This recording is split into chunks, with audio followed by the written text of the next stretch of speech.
दोस्तों, एक चौराहे से एक चमचमाती हुई फॉर्च्यूनर कार जैसे ही निकलने वाली थी तो चौराहे पर जाम लगा था। तो उस पे जो सवार था व्यक्ति फॉर्च्यूनर कार पे, वो अपने ड्राइवर से कहता है कि भाई साहब थोड़ी देर रुक जाओ, इतनी भी जल्दी क्या है, सामने लोग बहुत सारे खड़े हुए हैं और मुझे लग रहा है कि जाम काफी दूर तक है, इसलिए जल्दबाजी ना करो, आराम से चलते हैं, कोई जल्दबाजी नहीं है। दरअसल उस व्यक्ति को दिल्ली जाना था और उस चौराहे पर जाम की स्थिति देखकर उसने अपने ड्राइवर से कह दिया कि भाई साहब आप गाड़ी यहीं पे खड़ी कर लो। उसका ड्राइवर उसके द्वारा कही गई बातों को मान लेता है और एक्सीलेटर से अपना पैर हटा लेता है, गाड़ी को उसी भरे चौराहे पर रोक लेता है तब तक के लिए जब तक के लिए जाम खाली ना हो जाए। तो आगे क्या हुआ, जो आज की कहानी है वो वाकई में झकझोर देने वाली और एक सीख देने वाली कहानी है। कहानी में आगे बढ़ने से पहले आपसे मेरा बस छोटा सा भी नम्र अनुरोध है दोस्तों, कि अगर अभी तक आपने चैनल को सब्सक्राइब ना किया हो तो चैनल को सब्सक्राइब कर लेना, साथ में लाल बेल आइकन के बटन को प्रेस कर लेना, ताकि जब भी मैं ऐसी कहानियां अपने चैनल पर अपलोड करूं तो उसका नोटिफिकेशन आपको आसानी से मिल जाए। दोस्तों, आज सबसे पहले कहानी शुरू करने से पहले कुछ उन लोगों के नाम जिन लोगों ने पिछली वीडियो पर हमें सपोर्ट किया था, अपना प्यार दिया था। उनमें पहला नाम है अनवर अली का। अनवर अली भाई साहब ने कहा था कि बहुत सुंदर कहानी है आपकी। अनवर अली भाई साहब ने हालांकि अपना स्थान नहीं बताया कि वो कहानी हमारी कहाँ से देखते हैं। अनवर अली भाई साहब, आप कहानी जहाँ से भी देखते हैं, आप इतना सपोर्ट किया हमें, इसके लिए आपका बहुत बहुत धन्यवाद। दूसरा नाम है हिना झा का। इन्होंने भी हमें हार्ट का सिंबल भेज के हमारा सपोर्ट किया। हिना झा को भी बहुत बहुत दिल से शुक्रिया। और उसके बाद तीसरा जो नाम है वो है विजय मिश्रा। विजय मिश्रा ने हमें सपोर्ट करते हुए लिखा कि बहुत खूब। तो विजय मिश्रा जी, आपको भी दिल से बहुत बहुत धन्यवाद। दोस्तों, मैं आपको बता दूं कि हर कहानी में जो लोग हमारी कहानी पर सपोर्ट करते हैं हमें और कमेंट करते हैं, कहता भी हूं कि आप वीडियो कहां से देख रहे थे, आप कहानी कहां से देख रहे थे। आपका कमेंट हमारे लिए बहुत ज़रूरी होता है। हमें आपके कमेंट से, आपके सब्सक्रिप्शन से, जब आप हमारे चैनल को सब्सक्राइब करते हैं तो हमें ऐसी समाज में हो रही सच्ची कहानियाँ लाने में, आप तक पहुँचाने में, जिससे आप देखें, जिससे आप मोटिवेट हों, बहुत अच्छा लगता है। तो एक बार फिर से आपसे मैं बताना चाहता हूँ कि दोस्तों, अगर अभी तक आपने चैनल को सब्सक्राइब नहीं किया है तो चैनल को सब्सक्राइब कर लेना, ताकि आगे आने वाली कहानी आपको आसानी से मिलती रहे। फिलहाल बिना देरी किए हुए कहानी की तरफ आगे बढ़ते हैं और आज की सच्ची कहानी की शुरुआत करते हैं। दोस्तों, दरअसल कहानी की शुरुआत होती है 14 अगस्त 2015 को। उत्तर प्रदेश का एक जिला पड़ता है कन्नौज, और इसी कन्नौज में एक जगह पड़ती है छिबरा मऊ।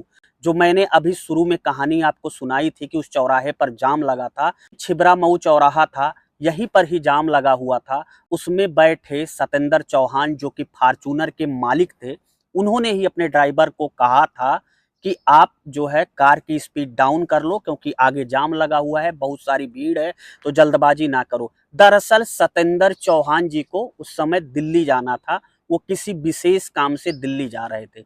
और जैसे ही चौराहे पर फॉर्च्यूनर कार रुकती है तो सतेंद्र चौहान जी बहुत ही दयालु किस्म के आदमी थे।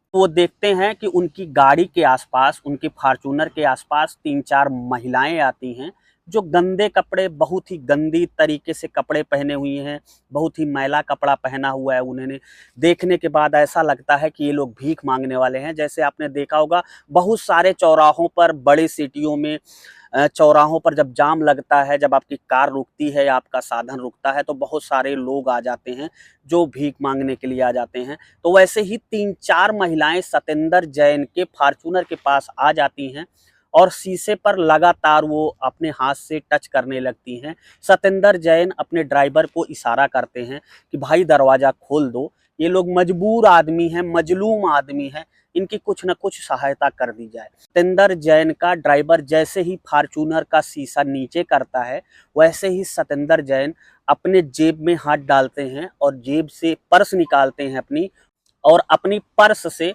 कुछ रुपयों की गड्डी निकालते हैं, कुछ रुपयों की नोट निकालते हैं। और 3-4 महिलाएं जो थी, उन्होंने 100-100 रुपया एक एक महिला को दिया। उसके बाद वो देखते हैं, अपने ड्राइवर को बताते हैं कि भाई साहब आगे जाम खुल रहा है, अब गाड़ी आगे बढ़ाओ। जैसे ही गाड़ी आगे बढ़ने वाली थी दोस्तों, सतेंद्र जैन देखते हैं गाड़ी आगे बढ़ने के पहले कि उनके खिड़की के पास एक महिला खड़ी है जो लगातार उनकी खिड़की पर ठोकरें मार रही है हाथ से और कह रही है कि बाबूजी हमें तो आपने कुछ दिया ही नहीं।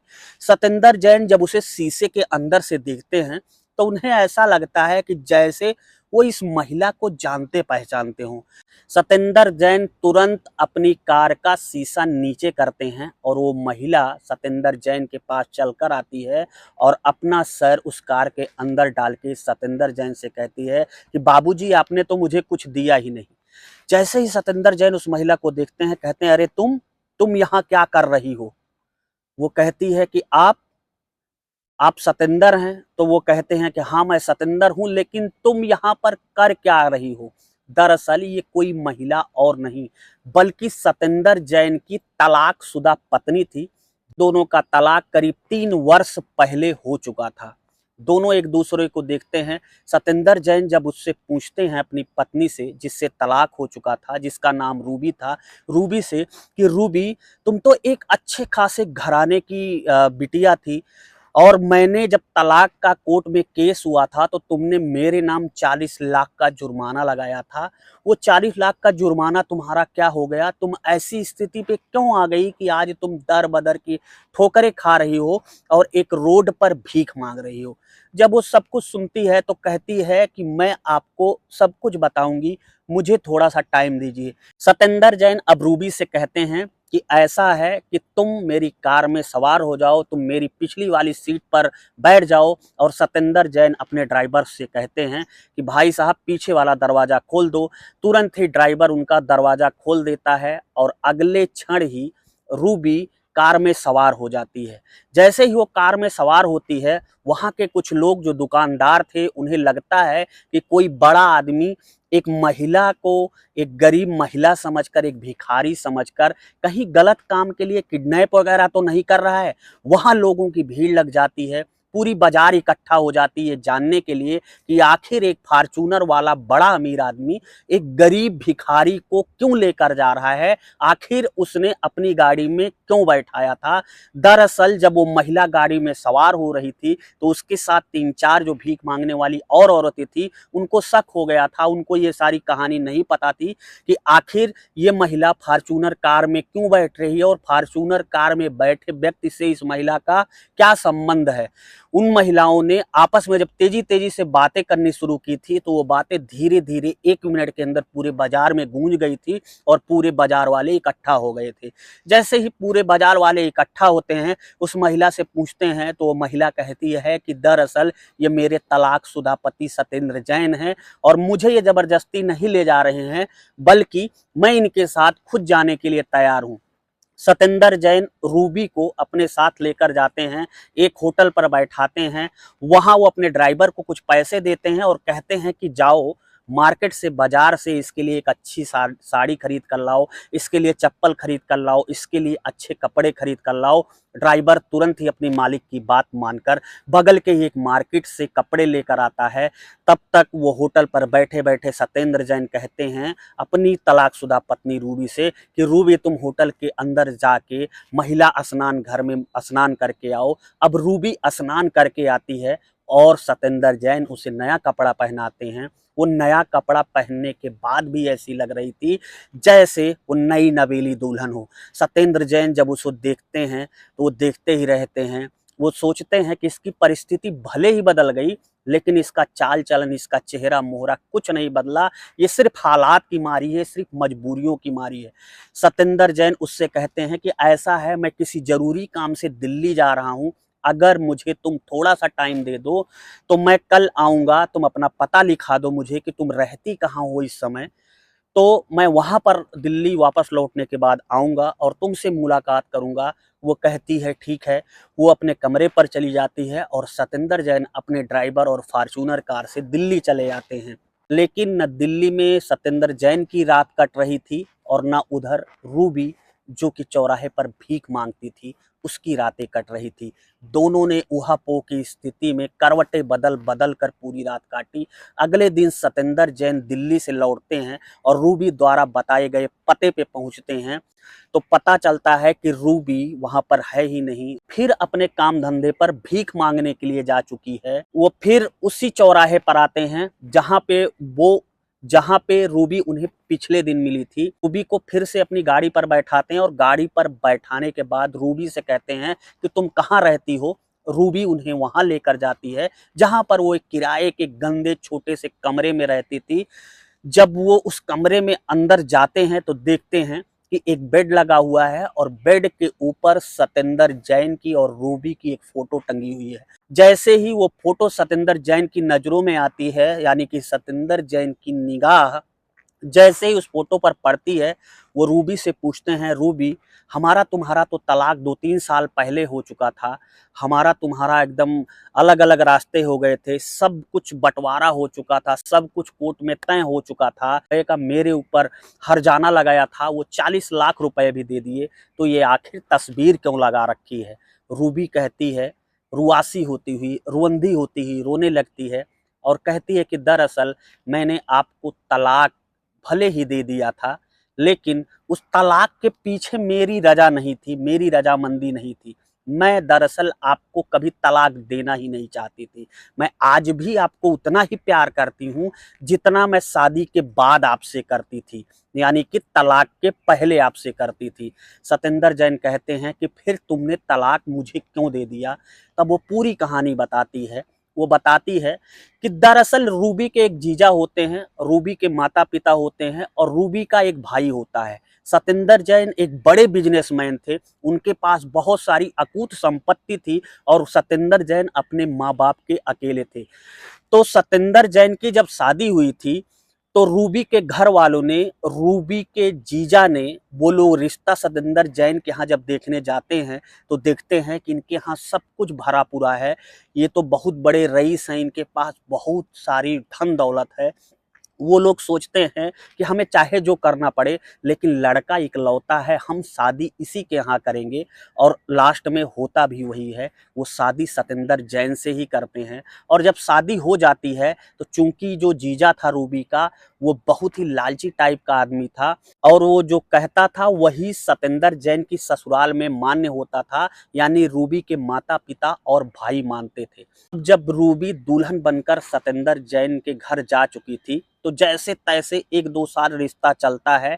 उसके बाद धीरे धीरे देखते देखते उसके जीजा, उसके भाई, उसके माँ बाप सब लोग रूबी को कहीं ना कहीं से चढ़ाने लगते हैं और वो बहकावे में आकर अपना घर खुद ही तोड़ने पर सवार हो जाती है। और स्थिति यहाँ तक पहुँच जाती है कि दोनों का आपस में तलाक का केस चलता है कोर्ट में। और रूबी के जीजा को और रूबी के घर वालों को, यानी उसके मायके वालों को पता ही था कि सतेंद्र जैन के पास पैसों की कोई कमी नहीं है, तो अगर मैं इनके ऊपर जुर्माना ठोकूंगा तो ये आराम से पैसे दे देंगे और उस पैसे को लेकर हम अपनी ज़िंदगी अच्छी तरीके से गुजारेंगे। लेकिन रूबी को इस चीज़ की भनक नहीं थी कि ये लोग उसका घर बिगाड़ रहे हैं, उसका घर फूंक रहे हैं, उसके साथ धोखा दे रहे हैं। रूबी भी अपने मायके वालों के, यानी अपने मम्मी पापा और अपने भाई के कहने पर ये सारा कृत्य करती है और लास्ट में कोर्ट में दोनों का तलाक हो जाता है। रूबी 40 लाख रुपया अपने परिवारिक जनों के कहने पर 40 लाख का जुर्माना सतेंद्र जैन पर ठोकती है और सतेंद्र जैन भरे कोर्ट में 40 लाख रुपया अदा करके दोनों का संबंध विच्छेदन, यानी कि दोनों का तलाक हो जाता है। कि सारे पैसे रूबी के नाम से उसके खाते में आए थे, इसलिए धीरे धीरे उसका जीजा कहता है कि रूबी देखो, अब तुम्हारा तलाक हो गया है, मैं तुम्हारी नई शादी करा दूंगा, शादी में मैं तुम्हारी अच्छी शादी देख रहा हूँ, ऐसे तुमसे कोई शादी नहीं करेगा क्योंकि तुम तलाकशुदा हो। तो तुम्हें सबसे पहले अपना एक छोटा सा घर बनाना होगा, एक प्लाट, एक ज़मीन खरीदना होगा, जिससे कोई भी लड़का या कोई भी परिवार लालच में आकर तुमसे शादी करने के लिए तैयार हो। वह, यानी कि उसका जीजा और उसके घर वाले उससे 20 लाख रुपया प्लाट के नाम पर ले लेते हैं और लास्ट में उसे कुछ नहीं मिलता है और धीरे धीरे पूरे पैसे रूबी के खा जाते हैं। और जब रूबी के पूरे पैसे ख़त्म हो जाते हैं तब तक रूबी का एक लौता भाई जो था उसकी भी शादी हो जाती है और शादी होने के बाद जब उसकी पत्नी आ जाती है वो रूबी से बहुत जलन करने लगती है और रूबी को वो फूटी आंख भी नहीं सुहाती थी। रूबी अब बड़ी हो चुकी थी, जब उसकी शादी हुई थी तो शायद वो मिच्योरिटी, वो अवस्था नहीं थी कि वो चीज़ों को समझ पाए, लेकिन अब रूबी सब कुछ समझ सकती थी और सब कुछ समझ चुकी थी, लेकिन बहुत देर हो चुकी थी। उसने अपने हंसते खेलते परिवार में अपने हाथों से आग लगा ली थी। जब उसका पैसा खत्म हो जाता है तो रूबी का भाई और रूबी के माता पिता उसको घर से निकाल देते हैं। फिर वो अपने जीजा के यहाँ पहुंचती है। उसका जीजा भी कहता है कि तुम्हें जहां मर्जी वहां चली जाओ, जब तुम अपनी पति की नहीं हो सकी तो तुम हम लोगों की क्या होगी। और रूबी फिर सीधा चली जाती है। उसके पास कोई ऑप्शन नहीं होता है कहीं रहने का, तो वो थक हार कर मजबूरी में रोड पर कुछ महिलाओं के मिलने के बाद, एक दूसरे से मिलने के बाद, ऐसी महिलाओं से मुलाकात होती है जो रोड पर भीख मांगने का काम करती हैं। और रूबी को वो लोग कहती हैं कि हाँ तुम मेरे साथ आओ। रूबी अब उन्हीं के साथ रहने और खाने लगी थी। झुग्गी में उसका जीवन चल रहा था। अब धीरे धीरे रूबी भी उसी धंधे में उतर आई। अब वो धीरे धीरे वो भी भीख मांगने लगी थी। जब पूरी कहानी रूबी ने उसी कमरे में अपने पति सत्येंद्र जैन को सुनाई तो सत्येंद्र जैन भी रोने लगा। अब रूबी सत्येंद्र जैन से पूछ रही थी कि माँ तो मुझे बहुत मानती थी, माँ का क्या हाल है। तो सत्येंद्र जैन कहता है कि माँ आज भी वैसी हैं, माँ तुम्हें आज भी याद करती हैं। उन्होंने पता नहीं कितनी बार मुझसे कहा क्या मेरी बहू अब मुझे वापस नहीं मिल सकती, लेकिन अब वो बुजुर्ग हो चुकी हैं। अब मैं उन्हें क्या ही बताऊं कि हमारा कोर्ट में तलाक हो चुका है, अब हम कभी एक नहीं हो सकते हैं। रूबी सत्येंद्र जैन से बोलती है कि अगर दिल सच्चा हो, मोहब्बत सच्ची हो और इरादे नेक हो तो हम अभी भी एक हो सकते हैं। सत्येंद्र जैन कहता है नहीं, कानूनी तौर पर, धार्मिक तौर पर हम हर तरीके से अब अलग हो चुके हैं।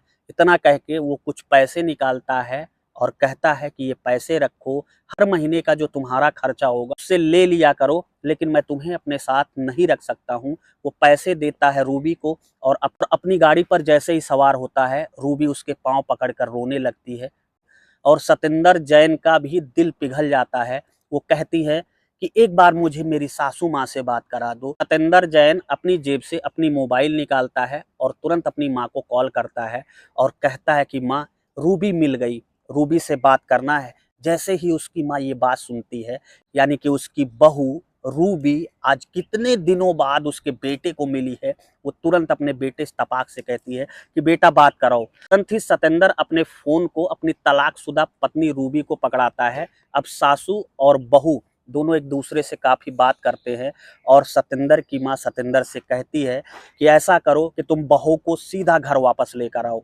अब सत्येंद्र चूंकि अपनी माँ की बातों को काट नहीं पा रहा था, वो अपने उसी फॉर्च्यूनर में रूबी को बैठाता है और सीधा घर पहुंचता है लेकर अपने। जैसे ही घर पहुंचता है वो देखता है उसकी माँ आरती की थाल सजाए अपनी बहू का इंतजार कर रही थी।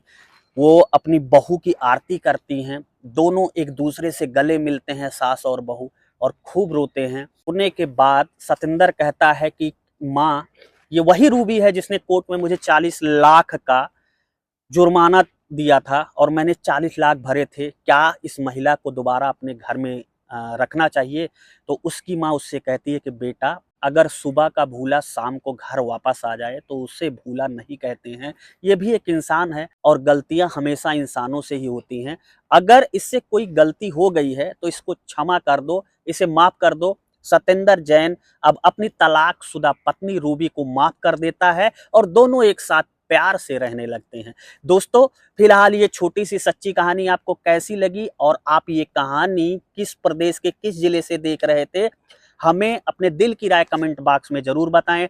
मिलता हूं ऐसी एक नई कहानी के साथ आपको जल्द ही। चैनल को सब्सक्राइब ना किया हो तो चैनल को सब्सक्राइब कर लेना। तब तक के लिए जय हिंद, वंदे मातरम।